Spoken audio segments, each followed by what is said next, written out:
ये शामी साहब, लेकिन ज़ाहिर है आज 16 दिसंबर और तल्ख यादें।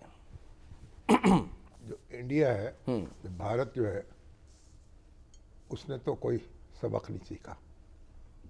अब उसकी दहशत गर्दी जो है पूरी दुनिया को निशाना बनाए हुए, ठीक है। कनाडा में, अमेरिका में, पाकिस्तान में और अब ऑस्ट्रेलिया में। जी हाँ। यानी वहाँ के दो बाशिंदे जो हैं उन्होंने कितने यहूदियों को मार गिराया। हाँ जी, 15 15 हाँ यहूदी जी। और उनको जख्मी कर दिया। 40 एक से तो ज़्यादा। लुकमा अजल बन गया। अब वो जो है, और नाम पाकिस्तान का लगाया जा रहा था, मालूम हुआ वहाँ का भारत का शहरी था वो, हैदराबाद तेलंगाना से हैदराबाद ताल्लुक। तेलंगाना का।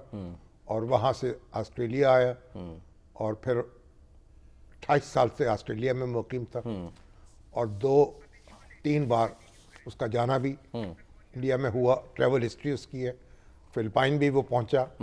तो बहरहाल अब तहकीकात हो रही है, लेकिन जो ही ये वारदात हुई तो पाकिस्तान पर इल्ज़ाम लगा दिया गया और इंडियन मीडिया और इसराइली और अफगान सोशल मीडिया सारे हरकत में आ गए और हमारे अपने जो बास गुमराह अनासर हैं वो भी यही राग अनापने लगे। तो अब उस राग लगा लिया गया है और अब जो भी है ऑस्ट्रेलिया की हुकूमत जो है उसका तहक़्क़ुब करेगी।